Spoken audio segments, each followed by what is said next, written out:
በነገራችን ላይ የሆነ ነገር ስታውቁ ላንተ ቀላል ነው። ስለ ሪሌሽን ሲያውቅ፣ ስለ ትዳር ሲያውቅ፣ ስለ ፍቅር ሲያውቅ ከዛ በኋላ ለሱ ብዙ ነገር ቀላል ነው። ስለ ጓደኝነት ሲያውቅ፣ ስለ ባልና ሚስት ሲያውቅ፣ ስለ ሆነ ነገር ስለ ቢዝነስ እኮ ዲቴል እውቀት መኖሩ ከዛ በኋላ ቢዝነስ ሲስተምን ቀላል ያደርገዋል። ምንም እሳትን ማንነካው ስለምንፈራው ሳይሆን ትንሽ እውቀት እንደሚያቃጥለን ስለምናውቅ ትንሽ እውቀት እንኳን ከሞት ታድናለች።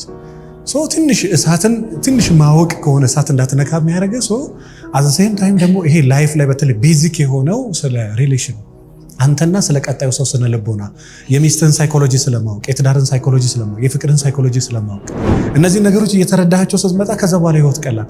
አንተ ጋር ያለውን አንተ ጋር ታስተካክላለህ፣ እዛ ጋር ያለውን ደግሞ ከዛ ጋር ማስተካከል፣ እዛ ጋር ማስተካከል ለዛ የሚሰማህን ስሜት ግን ማስተካከል ትችላለህ።